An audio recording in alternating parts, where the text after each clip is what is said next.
My name is Isabella Vaughn, and the first thing I ever learned about love was that it could be weaponized.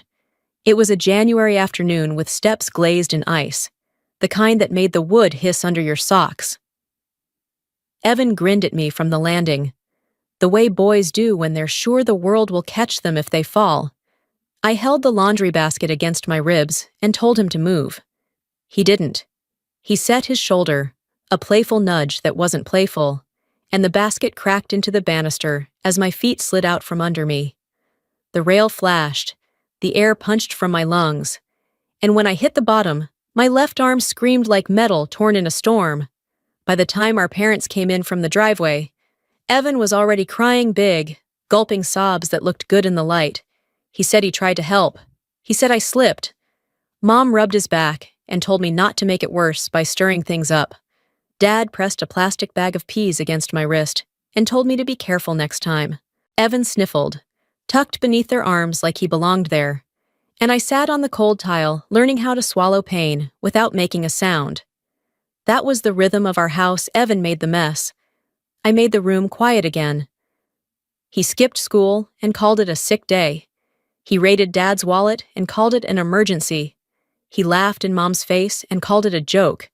I learned how to disappear before anyone told me to. I learned how to keep my voice low, my hands busy, my footsteps soft enough that the floor forgot me. Years later, people ask where I came from, as if a woman arrives fully formed with a house and a spine made of iron. I came from those stairs. I came from the decision, at the bottom of them, to stop pleading my case to a jury that had already gone home. So when I tell you what happened the day my family walked through my front door like it was theirs, understand this, I recognize the feeling. The air changes first. The rules you didn't agree to arrive next. And then someone you love tries to take what you built. Evan's charm was the kind that worked like a stage light you couldn't see past it, and it made everything else look dimmer by comparison. I didn't stand a chance. In every family photo, he's the one in the center, smiling like he knew the photographer personally. I'm off to the side, clutching the hem of my sweater, bracing for whatever came next. At school, teachers loved him. At home, our parents forgave him before he ever asked. If he skipped class, it was because he needed a break. If I stayed home sick, it was because I wasn't tough enough. I learned quickly that any protest I made would only make me the problem. Our house was small but loud, every wall carrying voices from one room to the next. My bedroom became my only refuge. I kept the door locked when I could, slipped headphones over my ears, and let the music drown out the chaos. Evan would still barge in when he wanted, yanking open my drawers, taking what he liked, tossing the rest onto the floor. If I complained, I was told not to create drama. Birthdays were the same every year. For him, friends over, music blasting, a cake so big it barely fit on the counter. For me, a gift card slid across the table after dinner. A half-hearted happy birthday before everyone drifted back to whatever they were doing. It wasn't the lack of gifts that stung. It was the message that I was an afterthought in my own home. By the time I was old enough to think about leaving, the thought of staying felt like slow suffocation. At 17, I zipped my life into 2 duffel bags and walked out without telling anyone where I was going. The air outside felt thin and sharp, like it had been waiting for me. I slept on couches for a while, trading privacy for a roof, until even those offers dried up. The nights I didn't have a place. I stayed awake in all-night diners, nursing a single cup of coffee, counting the hours until the sun came up. When the last of my money was nearly gone, I bought a beat-up camper shell for my truck. It leaked when it rained, smelled faintly of mold, and rattled with every gust of wind. But it was mine. For the first time, I could close a door and know no one would come in unless I let them. It wasn't freedom, not yet, but it was the first real step toward it. The night I left, there was no fight, no slammed door, just the quiet scrape of my shoes on the driveway. I didn't leave a note. I knew they wouldn't look for one, and if they did, they'd read whatever they wanted into the silence I left behind. Freedom wasn't the rush I thought it would be. At first, it was just cold air biting through my jacket and the knowledge that every choice I made now had a price tag. I bounced between friends' spare rooms and lumpy sofas, learning to keep my belongings small enough to fit into a single bag I could grab on a moment's notice. You learn quickly, in that kind of life, not to unpack all the way, because you never know when you'll have to move on. When the couches ran out, I spent nights in diners, stretching a cup of coffee across hours. The smell of fryer oil clung to my clothes, and I kept a spare toothbrush in my bag for the bathroom sink. Sleep became something I chased but rarely caught. The camper was a desperate purchase. I found it on a classifieds board, the kind of deal that required cash and no questions asked. It fit onto the bed of my old truck, with a little coaxing and a lot of swearing. The first night inside, rain pattered against the thin roof and pooled in the corner where the seal had worn away. I curled under a blanket, shivering, telling myself this was still better than sleeping in the open. I parked in grocery store lots that didn't tow, learning which cameras to avoid and which corners stayed darkest. I kept a cooler stocked with cheap food, a gym membership for showers, and a cord in my glove box to sneak power from church outlets when no one was looking. It was the lowest I'd ever been, but something shifted in that stripped-down existence. I learned what I actually needed to survive, and it was far less than I'd been told. I learned I could fix a leak with duct tape and scrap vinyl, that I could sleep through sirens if I was tired enough, that no one was coming to save me, and maybe that was the point. That camper, with all its flaws, was the first thing I ever truly owned. I didn't know it then, but it was teaching me the kind of ownership no one could talk me out of later. Work found me the way storms find ships suddenly, and without asking if I was ready. A friend of a friend mentioned that a distribution warehouse outside Portland was hiring. The pay wasn't glamorous, but it was better than minimum wage, and the manager didn't seem to care about the fact that my home was parked out back. Ron, the warehouse manager, was tall with weathered skin and a voice like gravel. He glanced at the camper once and said nothing, just pointed me toward the loading bays. That was the closest thing to kindness I'd had in months. The job was relentless mornings before sunrise, steel-toed boots crunching on frost, the hiss of forklifts moving between stacks of pallets. I kept my head down, my gloves tight, and took every overtime shift I could. Saturdays, Sundays, it didn't matter. I had nowhere better to be, and every extra hour meant another deposit into the account I guarded like a secret. When winter came, Ron let me run a heavy-duty extension cord from the building to power a small heater in the camper. I offered to work Sundays for free to cover the electricity, but he waved me off. I worked them anyway. There was a dignity in earning my place, even if no one else was keeping score. Little by little, the camper transformed. New insulation cut the drafts, tires replaced the ones that had gone bald, and a fresh tarp covered the roof. On rainy nights, I'd sit inside with a cup of instant coffee, listening to the steady drum overhead, knowing the leaks were finally sealed. I didn't tell my family where I was or what I was doing. I didn't post updates, didn't answer calls from numbers I didn't recognize. The silence that once felt like exile had turned into a kind of freedom I wasn't willing to trade.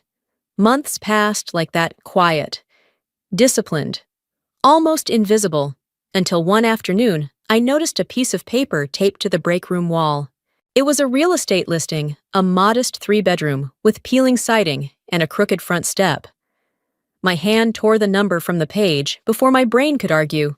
It wasn't much, but it had a roof, and it could be mine. The house sat on a narrow street lined with overgrown hedges and mailboxes that leaned like tired old men.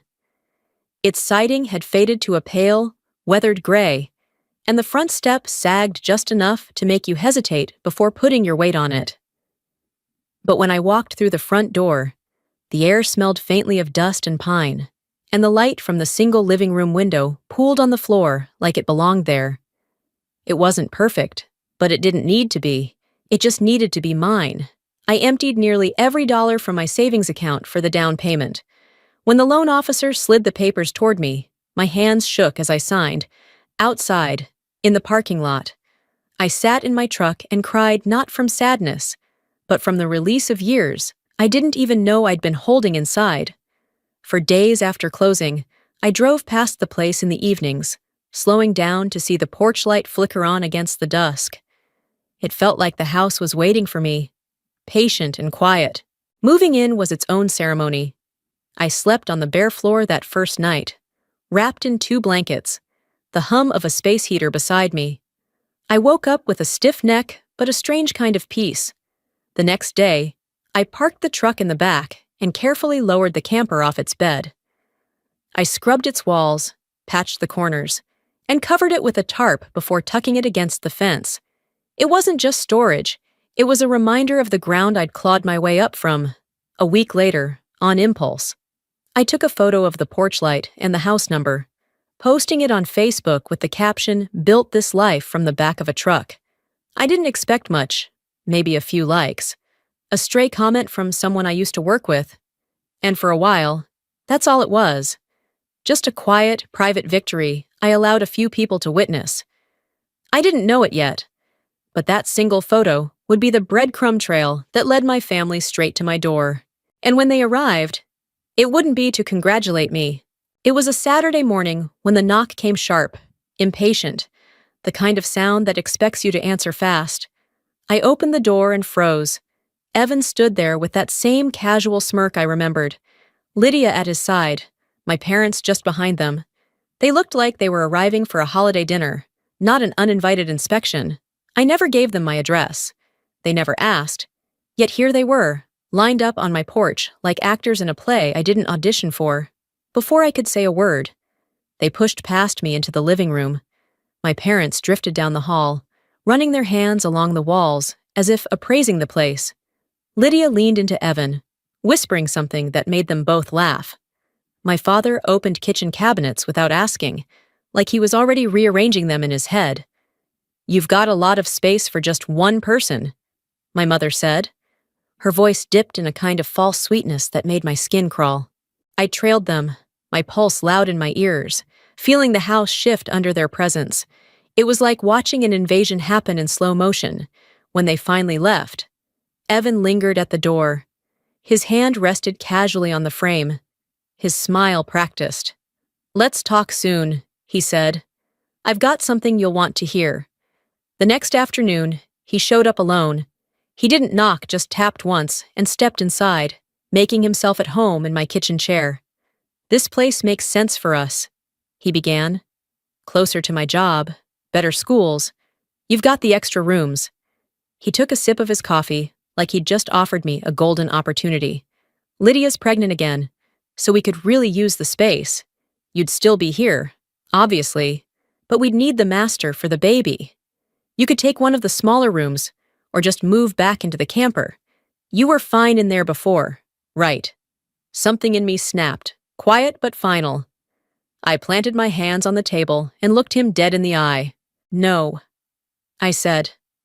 His smile faltered. "What do you mean?" "No, I mean you're not moving in. You're not rearranging my house. And I'm not sleeping in a camper, so you can play house in something you didn't earn." The room went still. For the first time, I think he realized I meant it. The Thursday it happened. I knew something was wrong before I even reached the front door. My welcome mat was crooked. The porch light was on in broad daylight, and the living room blinds, which I always kept shut, were pulled wide open. When my key didn't fit the lock, my stomach went cold. I tried again, slower, as if I'd somehow forgotten how to use it. Still nothing. I stepped off the porch and walked around to the side of the house. Evan's truck was parked at the curb, tailgate down.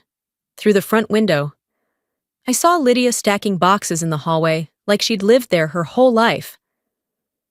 Evan appeared behind her, holding one of my blankets. They weren't moving in. They had moved in. I knocked hard, twice. Lydia turned her head and smirked. Evan came to the door, not even pretending to look guilty. "What are you doing here?" he asked, like I was the intruder.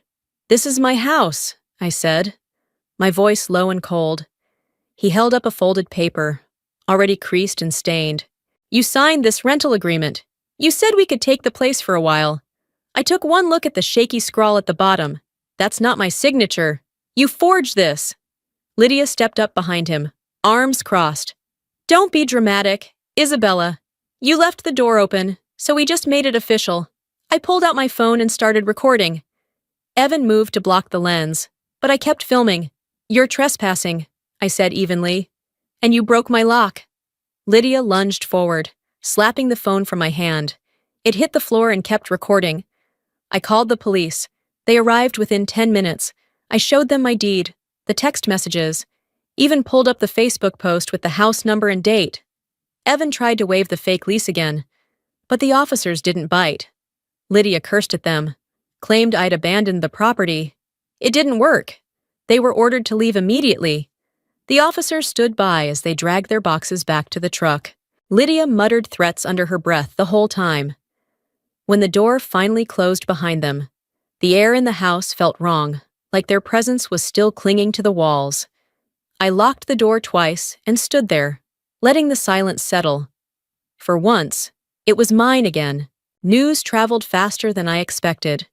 Whispers from old neighbors turned into screenshots in my inbox. Lydia had been seeing someone else for years. The timeline didn't add up, and a paternity test confirmed what Evan didn't want to believe: the youngest child wasn't his. The divorce was quick.